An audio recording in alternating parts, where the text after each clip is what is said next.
Hello students, laws of motion lecture 5 जो है आज हम स्टार्ट करने वाले हैं। होप आपको अभी तक के जो भी वीडियोस हैं मैंने अपलोड किए हुए हैं वो सब आपको जो है वो समझ में आ गए होंगे। अब इस जो लेक्चर है इसमें हम बेसिकली बात करेंगे about uniform circular motion. What is uniform circular motion? Uniform जहाँ पे भी नाम आता है इसका मीनिंग होता है constant. Okay, now what is uniform circular motion? The motion of an object in a circle at constant speed is known as uniform circular motion. Constant speed मतलब speed जो है वो एक particular thing है जो change नहीं हो रही है in a circular path. ठीक है, स्पीड जो है वो कांस्टेंट है इन अ सर्कुलर पाथ, उसको हम जो है वो यूनिफॉर्म सर्कुलर मोशन बोलेंगे। ठीक है, as an object moves in a circle it constantly change its direction. At all instant the object is moving tangent to the circle. The direction of the acceleration is inward. अब basically ये जो है इसको अगर हम और अच्छे से समझने की कोशिश करेंगे तो उसमें आपने देखा होगा कि बहुत बार जो खेत में जो है वो प्रैक्टिसेस की जाती है कि जो भी बर्ड्स है वो सीड्स खाने आते हैं, तो उसको जो है वो फर्दर रिमूव करने के लिए, बर्ड्स को जो है वो फर्दर उड़ाने के लिए वहाँ पे टैक्टिक यूज की जाती है, जिसमें एक हम पत्थर लेते हैं, उसको जो है वो रोप से बांध के उसको जो है वो गोल गोल घुमा के फिर वो थ्रो करते हैं, और उसके वजह से जो भी बर्ड्स है वो जो है वो आते नहीं है खेत में। ठीक है, तो वही जो है वो जो प्रोसेस है जिसमें हम जो रॉक है उसको जो है या फिर स्टोन है उसको जो है वो कॉन्स्टेंटली गोल गोल घुमा रहे हैं with uniform, it is the example of uniform circular motion. आपको समझ में आ गया होगा। ठीक है, that is the example of uniform circular motion. और जैसे ही हम उसको छोड़ते हैं तो वो जो है वो एक पर्टिकुलर डायरेक्शन में जाता है सीधा सीधा। तो वो जो है क्या है, वो बेसिकली जो मोशन हो रहा है रॉक का या फिर स्टोन का, जहां जिस डायरेक्शन में जा रहा है वो जो है वो सर्कुलर मोशन का टेंजेंशियल होता है। आपको आ रहा होगा ध्यान में। That is also the example of uniform circular motion. और कहाँ देखा जाता है यूनिफॉर्म सर्कुलर मोशन? अब हमको जो है सपोज यूनिफॉर्म सर्कुलर मोशन है और उसमें जो है वो फर्दर स्पीड या वेलोसिटी जो है उसको कैलकुलेट करने के लिए बोला है, तो कैसे करेंगे? तो यहाँ पे क्या हो रहा है कि suppose this is earth and the moon is revolving around it. Okay, moon जो है वो उसके आजू बाजू जो है वो सर्कुलर पाथ पे जो है वो अपना कांस्टेंट रिवोल्यूशन जो है वो कंप्लीट कर रहा है। ठीक है, अब यहाँ पे मुझे जो है वो क्या हो रहा है कि सपोज मुझे एक पर्टिकुलर इंस्टेंट पे स्पीड या फिर वेलोसिटी कैलकुलेट करनी है, तो हर जगह देखो अगर मैं इस पॉइंट पे कंसीडर करूंगी तो यहाँ पे वेलोसिटी का जो डायरेक्शन है, velocity is a time dependent factor और मैग्नीट्यूड, तो उसकी वजह से क्या हो रहा है कि यहाँ पे उसकी वेलोसिटी कुछ अलग होगी क्योंकि डायरेक्शन चेंज हो रहा है, यहाँ पे कुछ अलग होगी, यहाँ पे कुछ अलग होगी। तो ऐसे केस में हम जो है उसका यूनिफॉर्म जो वेलोसिटी है वो हम कैसे कैलकुलेट करेंगे? तो उसके लिए जो है वो हमको फॉर्मूला आता है v is equals to 2πr/t. What is 2πr? It is nothing but the circumference. अब देखो यहाँ पे मून जो है वो कैसे रोटेट हो रहा है along the earth. आया ध्यान में? ये देखो ये पूरा सर्कुलर मोशन जो है वो अराउंड द सर्कमफरेंस ये जा रहा है, और उसके वजह से ही जो है उसी के वजह से जो है वो फर्दर सर्कुलर पाथ फॉलो कर रहा है। तो इस केस में हम वेलोसिटी कैसे कैलकुलेट करेंगे? By using the circumference. हम जो है velocity is equals to displacement upon time, तो डिस्प्लेसमेंट की जगह हम जो है यहाँ पे इसका सर्कमफरेंस कंसिडर करेंगे विद रिस्पेक्ट टू टाइम। इसको कितना टाइम लग रहा है एक पर्टिकुलर सर्कमफरेंस जो भी कुछ पाथ है उसका वो कवर करने के लिए, that is equals to, now velocity is equals to 2πr, that is circumference of the circle divided by time. Okay, now what are the other examples of uniform circular motion? Uniform circular motion जो है उसके दूसरे example जो है वो कौन से है?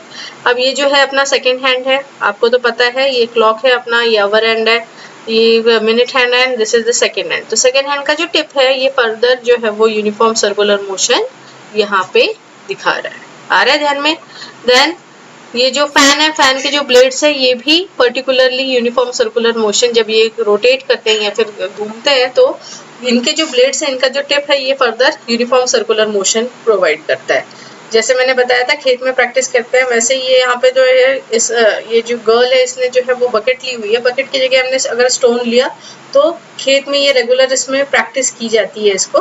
तो ये जो है again this body is performing a uniform circular motion, आपको अगर ध्यान में आ रहा हो।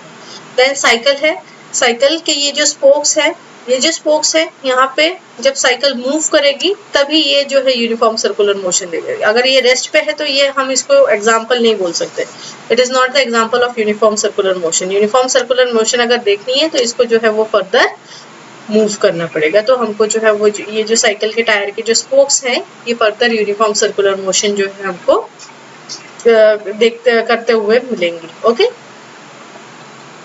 Now next, what are balanced and unbalanced forces? अब balanced और unbalanced forces डिस्कस करने से पहले what is force? Force होता क्या है? What is force? It is an external effort which may move a body at rest or stop a moving body, change the speed of the moving body and also change the direction of the moving body. Force होता क्या है? ये एक ऐसा external effort है जो further अगर कोई बॉडी रेस्ट पे है तो उसको मोशन में कर देगी, अगर कोई मोशन में बॉडी है तो उसको रेस्ट पे लाके रख देगी, डायरेक्शन चेंज करती है, वेलोसिटी चेंज करती है और किसी किसी केस में अगर हमने देखा तो शेप और साइज भी चेंज करती है। आपको यहाँ पे जो पिक्चर्स दी हुई है उसके ऊपर से आपको ध्यान में आ रहा होगा, ये बॉल एक पर्टिकुलर डायरेक्शन से आ रही है, इसने जो है किक मार के इसका डायरेक्शन या स्पीड जो है वो चेंज कर दिया। देन ये बॉल यहाँ पे ये जो है फील्डर ये जो है वो कैच करने की कोशिश कर रहा है, तो बॉल एक पर्टिकुलर वेलोसिटी के साथ या फिर मोशन के साथ जो है वो उसके पास आ रही है और जैसे उसके हाथ में आ जाता है वो जो मूविंग बॉडी है उसको वो स्टॉप कर रहा है। मतलब क्या है, we are applying a external force on it to stop its speeds. Now next option, यहाँ पे ये जो बच्चा है ये जो है वो आप लोगों ने तो पता नहीं खेला या नहीं खेला, बट हम लोगों ने ये जो है बचपन में ऐसे बहुत सारे गेम्स खेले हुए हैं। ठीक है, तो यहाँ पे क्या कर रहा है, ये टायर जो है वो चलाने की कोशिश कर रहा है, तो टायर को जितना जोर से वो घुमाएगा उतने स्पीडली वो जाएगा। मतलब क्या हो रहा है, यहाँ पे पर्टिकुलरली वेलोसिटी जो है वो चेंज हो रही है। ठीक है, now this person in this picture is trying to push the car. ठीक है, ये जो कार है उसकी बंद पड़ गई है, ये जो है वो फर्दर रेस्ट पे बॉडी है, उसको जो है वो मोशन करवाने की या फिर उसको मूविंग कंडीशन में लाने की कोशिश कर रहा है by using an external force. Again मैंने जैसे बताया कि फोर्स जो है वो क्या कर सकता है, it may also change the speed the size and shape of the body. Okay, now यहाँ पे आप देख रहे हैं, यहाँ पे ये जो पॉट बना रहा है, पॉट मेकर जो है वो फर्दर क्या कर रहा है, यहाँ पे पॉट को एक पर्टिकुलर शेप और साइज दे रहा है। By which process? By applying the external force. this is the definition of force. Now we will see the balanced force. What are balanced forces? Balanced forces are those forces that are equal and opposite in size. ठीक है, balanced forces क्या होते हैं, जो equal और opposite होते हैं size as well as direction। तो उसके वजह से ये हमेशा जो है वो state of equilibrium में देखेंगे। balanced forces, अब example बताओ balanced forces का क्या है, तो यहाँ पे आपको beam balance दिख रहा है, it is the example of balance forces. दोनों पैन जो है वो फर्दर एक दूसरे को बैलेंस कर रहे हैं, उनका वेट जो है वो सिमिलर है। आप सब्जी लाने जाते हो तो क्या करते हो कि सपोज मुझे 1 kg जो है वो कुछ सब्जी या ओनियंस खरीदने हैं, तो 1 kg का यहाँ पे वेट रखता है और उसकी के अकॉर्डिंगली यहाँ पे दूसरा जो ओनियन का वेट है वो वे किया जाता है। तो यहाँ पे this is the example of balance forces. Now this boy is trying to balance himself on a rope. ठीक है, इसके हाथ में जो है वो बड़ी जो है वो बाम्बू है और ये जो बाम्बू है वो इसको बैलेंस करने की कोशिश कर रहा है। This is also example of balance forces. और सबसे प्यारा एग्जाम्पल जो है बैलेंस फोर्सेस का है वो है tug of war. Okay, now in this case of tug of war, यहाँ पे अगर दोनों साइड से जो है वो इक्वली जो है पर्सन इक्वल एफर्ट के साथ जो है वो अपनी तरफ रोप को खींचने की कोशिश कर रहे हैं। This is the example of balance forces. Now what are unbalanced forces? Unbalance forces जो है आप कोई भी एग्जांपल दे सकते हो अनबैलेंस फोर्सेस का। A force where two forces acting in opposite direction on a body are not equal in magnitude. इसमें जो है वो इक्वली मैग्नीट्यूड होता नहीं है, that is called as unbalance force. जैसे मैंने बताया कि कार का एक पर्टिकुलर वेट है, ठीक है, अब ये इंसान जो है उसको पुश करने की कोशिश कर रहा है और उसको जो है वो फर्दर मूव करने की कोशिश कर रहा है, तो यहाँ पे एक ही डायरेक्शन से जो है वो फोर्स ज्यादा लग रहा है। कार के पास भी फोर्स है, कौन सा फोर्स है बताओ? यस, कोई बता सकता है यहाँ पे कौन सा फोर्स है? नहीं, देखो कार के पास जो है वो रोड कार को जो है वो फ्रिक्शन प्रोवाइड कर रहा है, तो फ्रिक्शनल फोर्स जो है इसको अपोज कर रहा है, बट फ्रिक्शनल फोर्स से ज्यादा ये जो इंसान है वो फोर्स लगा रहा है और उसी की वजह से जो है वो कार फर्दर मोशन शो कर रही है, मूवमेंट शो कर रही है। Okay, now in this picture also it is the example of unbalance forces. यहाँ पे ये एडल्ट बैठा हुआ है और यहाँ पे जो है वो किड है, तो ये this is the example of unbalance forces. This person is trying to carry the load on himself, ठीक है, लोड की वजह से क्या हो गया, वो थोड़ा सा झुक गया नीचे की side, it is also an example of unbalance forces. Clear है यहाँ तक? चलो आगे बढ़ते हैं।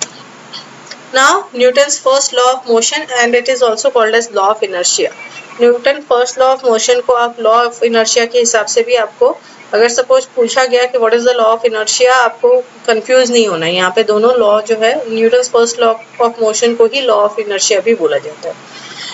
What it says that Newton first law states that if a body is at rest or moving at a constant speed in a straight line, it will remain at rest or keep moving in a straight line at constant speed unless it is acted upon by a force. कोई भी body जो motion में है वो motion में ही रहेगी, या फिर रेस्ट में है तो रेस्ट में ही रहेगी, जब तक उसके ऊपर आप कोई बाहरी एक्सटर्नल फोर्स जो है वो अप्लाई नहीं करते। This is the Newton's first law of motion, और इसी को जो है फर्दर वो लॉ ऑफ इनर्शिया बोला जाता है। What is inertia actually? The tendency of a body to resist the change is known as inertia.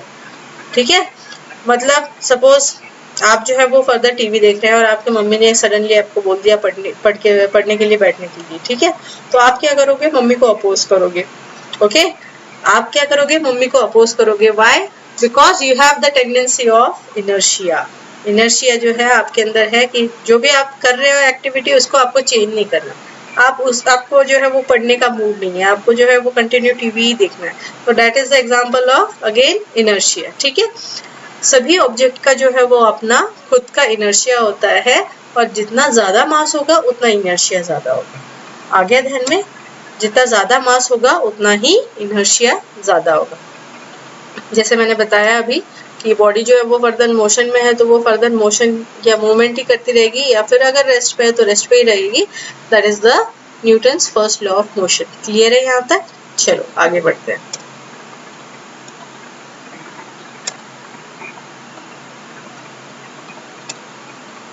Now, Newton's second law of motion. Newton's second law of motion states that the rate of change of momentum of an object is directly proportional to the force applied or for an object with constant mass. That the force on an object is equal to the mass of the object multiplied by the acceleration. हमको कुछ भी समझ में नहीं आया क्या है? Okay, Newton's law of second law of motion अगर आपको मतलब यहाँ पे जो है बात करनी है हमको Newton's first law second law of motion, तो सबसे पहले हमको यहाँ पे मोमेंटम के बारे में जानकारी चाहिए। नाउ अगर ये जो दो बॉल्स दिए हुए हैं यहाँ पे, फर्स्ट जो है वो प्लास्टिक बॉल है, सेकेंड जो है वो फर्दर कॉर्क का बॉल है। ठीक है, अब इन दोनों को अगर मैंने सपोज सेम वेलोसिटी से जो है वो फेंका है तो फिर फर्दर मोमेंटम किसका ज्यादा होगा? तो जिसका मास ज्यादा होगा उसका मोमेंटम ज्यादा होता है। अब बेसिकली मोमेंटम होता क्या है? तो मोमेंटम हम देखेंगे, momentum of a body is defined as the product of its mass to its velocity. मैंने क्या बोला? Momentum, what is momentum? It is basically denoted by capital letter P. What is momentum? Momentum of a body is defined as the product of mass to its velocity.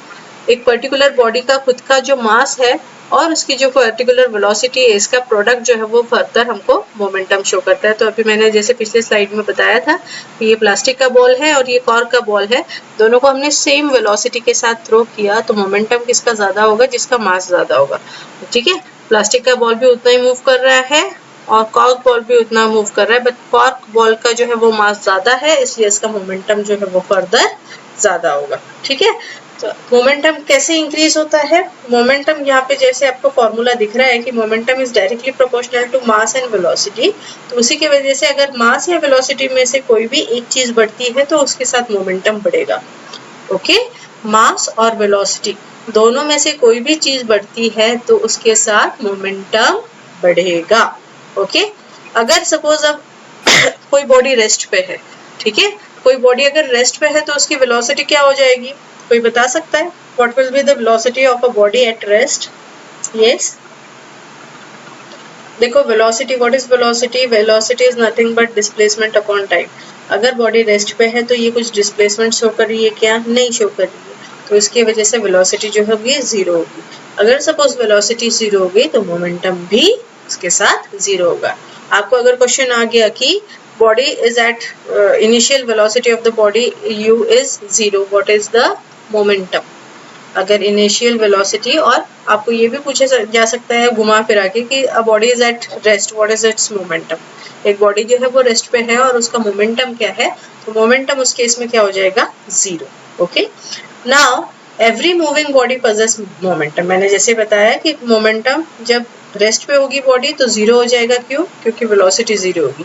तो जितना, अगर speed कम है, ज्यादा है, कुछ भी है, अगर उसमें वेलोसिटी है तो वहां पे जो है every moving body will have its own momentum. ठीक है, अब मोमेंटम जो होता है ये फर्दर वेक्टर क्वांटिटी होता है और इसका ऐसा यूनिट जो होता है वो क्या होता है? केजी मीटर पर सेकेंड। वेलोसिटी का जो है आपको पता है ऐसा यूनिट क्या है? मीटर पर सेकेंड, और मास का जो है वो फर्दर केजी, तो इसी से बन जाता है ऐसा यूनिट केजी मीटर पर सेकेंड। आपको जो है वो ऐसा यूनिट सारे इसके whether it is acceleration, whether it is force, और whether it is inertia etcetera, आपको जो है वो फर्दर हमेशा सारे टर्म्स के जो है वो ऐसा यूनिट जो है वो आपको ध्यान में रखना। It is very very very important. Okay, now Newton second law of motion यहाँ पे देख रहे हैं। ये पर्टिकुलर लेडी जो है वो फर्दर स्केटिंग कर रही है, उसका खुद का मास जो है वो पर्टिकुलर m है, इनिशियल वेलोसिटी u था, तो यहाँ पे मोमेंटम क्या हो गया? Mass into initial velocity. Now जैसे ही इसने मोशन किया या मूवमेंट किया, मूवमेंट करने के बाद इसने जो है फाइनल वेलोसिटी v इसको मिल गई, तो इस केस में यहाँ पे जो मोमेंटम हो गया वो m इंटू v हो गया। ठीक है, अब according to second law of motion क्या कहता है कि force is equal to change in momentum with respect to time. Force जो है वो क्या है? मोमेंटम में कितना चेंज हो रहा है विद रिस्पेक्ट टू टाइम। अब मोमेंटम यहाँ पे कितना था? Initially it was p1 that is m into u, and final momentum कितना हो गया? p2 that is m into v। What is v? Final velocity, u is the initial velocity, ये ध्यान में रखो। Okay, now change in momentum मतलब final minus initial. Okay, change, कहीं भी चेंज जो होता है तो वो हमेशा फाइनल माइनस इनिशियल ही लिया जाता है, ये आपको ध्यान में रखना है। तो यहाँ पे फाइनल मोमेंटम कितना था? p2, इनिशियल कितना हो गया? p1 with respect to time. अब ये p2 की वैल्यू हमने यहाँ पे पुट कर दी, that is m into v minus p1 that is m into u divided by time. तो फर्दर m को हमने यहाँ पे कॉमन निकाल दिया, तो यहाँ पे हमको मिलता है m in bracket v minus u that is initial final velocity minus initial velocity with respect to time। but हमको यहाँ पे पता है कि what is acceleration? acceleration is again the change in velocity with respect to time। ठीक है, तो change in velocity with respect to time ये तो हमको पता है acceleration। तो वही फॉर्मूला जो है वो फर्दर हम यहाँ पे डालेंगे और उसको सब्सटीट्यूट करेंगे इस इक्वेशन में, तो हमको मिलता है force is equals to mass into acceleration, F is equals to m into a, which is again very very very important formula. अब फोर्स जो है वो हम हमेशा किस में गिना जाता है? फोर्स जो है वो न्यूटन में गिना जाता है, और ये न्यूटन जो है वो what is 1 Newton? 1 Newton is equals to KG metre पर सेकेंड स्क्वायर। हमको पता है एक्सेलरेशन का फॉर्मूला क्या है? मीटर पर सेकेंड स्क्वायर, और यहाँ पे जो है force is nothing but the product of mass into acceleration. तो मास जो है एक्सेलरेशन का क्या हो गया? मीटर पर सेकेंड स्क्वायर, और मास का क्या हो गया? केजी। तो 1 Newton is equals to 1 Newton is equals to KG metre पर सेकेंड स्क्वायर। ठीक है, तो ये बहुत ज्यादा इंपॉर्टेंट है, ये आपको ध्यान में रखना है। Now next, that is Newton's third law of motion. It states that for every action that is force in nature there is an equal and opposite force। ठीक है, कोई भी एक पर्टिकुलर एक्शन जो होती है नेचर में उसका equal and opposite he reaction होता है। ठीक है, in other word, if a object A exerts a force on object B, then object B will also exert equal and opposite force on the object A। ठीक है, अब what is Newton's third law of motion? इसी को हम जो है वो short में बोल सकते हैं कि every action has a equal and opposite reaction। हम इसको क्या बोल सकते हैं? Every action has equal and opposite reaction. अब यहाँ पे आपको देख रहे हैं यहाँ पे गन है, गन के अंदर क्या होता है, बुलेट होती है। जैसे ही हमने यहाँ पे ट्रिगर दबाया तो क्या होगा, बुलेट जो है यहाँ से फायर होगी, ठीक है। तो बुलेट फायर होने से पहले ये जो गन है ये पीछे की तरफ मूव होती है झटके से। अगर आपने किसी ने वो मेले में जो है वो गुब्बारे फोड़ने के लिए फर्दर आपने जो है वो गन का यूज किया होगा तो आपने देखा होगा कि जब भी फायर करते हैं तो फायर करने के बाद जो है वो गन पीछे आती है, तो बुलेट आगे जा रही है, उसका ये एक पर्टिकुलर एक्शन है और उसी का जो है वो रिएक्शन जो है वो पीछे के साइड होता है। इसका बेस्ट एग्जांपल अगर देखना है तो हम बलून ले सकते हैं जिसमें हवा भरी हुई है, ठीक है। नाउ बलून को जैसे ही हम छोड़ेंगे तो क्या होगा कि हमने जिस डायरेक्शन से हवा भरी थी उसी डायरेक्शन से जो है वो एयर बाहर एक्सपेल आउट होगी और उसी की वजह से वो बलून जो है वो इक्वल एंड अपोजिट रिएक्शन देगा और फर्दर जो है वो घूम घूम के उसका पूरा फेड हो जाएगा, ठीक है। तो this is the example of again Newton's third law of motion, that is every action has a equal and opposite reaction. Same is the case with this rocket also. इसको अगर ऊपर के डायरेक्शन में मूव करना है तो उसी के लिए उसको इक्वल एंड अपोजिट डायरेक्शन में जो है वो फर्दर फोर्स जो है वो अप्लाई करना पड़ेगा। This is the Newton's third law of motion. Now conservation of momentum. Conservation of momentum होता क्या है, व्हाट इज मोमेंटम, हमने पिछले स्लाइड में बात की थी। यस, कोई अगर बता सके तो देखो, what is momentum? Momentum basically it is denoted by P, and what is momentum? It is the product of mass into velocity. एक particular body का खुद का mass और उसके velocity का जो भी product होता है that is momentum. ठीक है। When two or more bodies act upon one another, their total momentum remains constant provided no external forces are acting on it. अब यहाँ पे देखो ये क्रैडल है, मतलब यहाँ पे जो है ये बॉल्स है। यहाँ पे हमने अगर स्टार्टिंग में एक बॉल को जो है वो फर्दर एक पर्टिकुलर एक्शन मतलब फोर्स अप्लाई कर दिया तो ये जो है वो बहुत देर तक सेम यहाँ से दूसरा बॉल मूव होगा और उसके बाद वो फिर से रिटर्न आएगा और ये फिर से बॉल जो है वो स्विंग करेगा। This action is called as conservation of momentum. Actual में होता क्या है conservation of momentum, the total momentum before collision equals to the total momentum after collision, ठीक है। अब इसी को ज्यादा हम क्लियर करने की कोशिश करते हैं।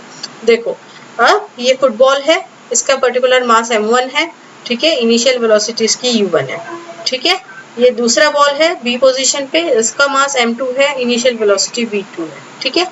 ये दोनों बॉल जो है वो इक्वल एंड अपोजिट डायरेक्शन में एक पर्टिकुलर फोर्स के साथ जो है वो कोलाइड करते हैं और जैसे ही कोलाइड करते हैं तो इनका जो फाइनल मोमेंटम हो गया वो हो गया m1 into v1 for ball A and m2 into v2 for ball B after collision, ठीक है। तो आफ्टर कोलिजन क्या हो रहा है, equal and opposite force act हो रहा है बॉडी के ऊपर, तो उसी की वजह से F2 is equal to minus of F1। Minus क्यों लिया यहाँ पे, क्योंकि अपोजिट डायरेक्शन में फोर्स अप्लाई कहाँ पे हो रहा है, अपोजिट डायरेक्शन में हो रहा है, इसलिए हमने यहाँ पे माइनस सही लिया। Okay, now F2 is equal to minus of F1 as opposite forces are acting, ठीक है। अब we know that what is force, अभी हमने पढ़ा व्हाट इज फोर्स। यस, कोई बता सकेगा, force is nothing but the product of mass into acceleration, हमने डिराइव किया अभी सेकंड लॉ में। Force is equals to the product of mass into acceleration, तो वही वैल्यू हमने पुट की। F2 के लिए हो गया m2 into a2 और F1 के लिए हो गया m1 into a1। Now we know acceleration. What is acceleration? It is the change in velocity with respect to time. Okay, rate of change of velocity with respect to time is known as acceleration. वही formula हमने जो है further put कर दिया, तो a2 is equals to v2 minus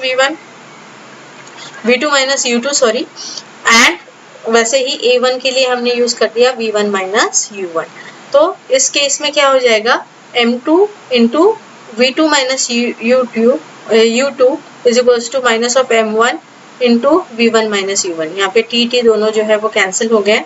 now further bracket open करने के बाद हमको मिलता है m2 v2 minus m2 u2 is equals to minus of m1 v1, यहाँ पे प्लस हो गया, देखो माइनस माइनस प्लस, ये आपको पता है मैथमेटिकल रूल्स है यहाँ पे।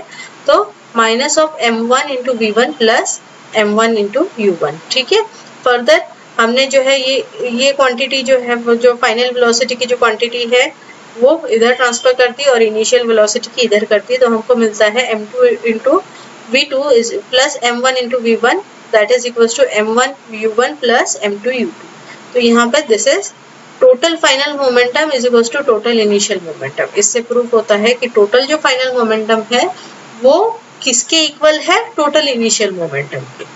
When no external forces act on two interacting bodies, then the total momentum remains constant।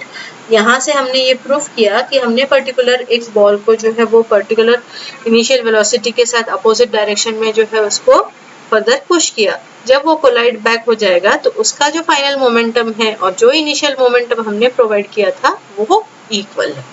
आ गया ध्यान में। और अगर हमने यहाँ पे कोई एक्सटर्नल फोर्स अप्लाई नहीं किया हो तो when two objects collide, the total momentum before collision is equals to the total momentum after collision। This is all about the conservation of momentum। और यही जो है वो फर्दर आपका जो है वो chapter 1 that is laws of motion is complete। अगर आपको कोई भी डाउट है तो आप जो है वो फर्दर इसको जो है कमेंट बॉक्स में मेंशन करके आपके डाउट जो है वो क्लेरिफाई कर सकते हैं। यहाँ पे आपको कोई भी चार्जेस नहीं लग रहे हैं, आप अपने फ्रेंड्स के साथ शेयर कर सकते हैं, आपके डाउट क्लियर कर सकते हैं। हम जो है वो पूरी कोशिश करेंगे कि आपके जो भी डाउट्स है वो फर्दर सॉल्व करें। अगर आपको सच्ची में अच्छा लग रहा है तो आप प्लीज़ कमेंट करें और उसी के वजह से हम लोग जो है वो फर्दर प्रेरित होते हैं कि और ज़्यादा वीडियोस जो है आपके लिए बना सके। Thank you. मिलते हैं नेक्स्ट क्लास में फॉर अगेन क्लास 9 का यूनिट 2 जो है हम जल्दी स्टार्ट करेंगे। Okay, thank you.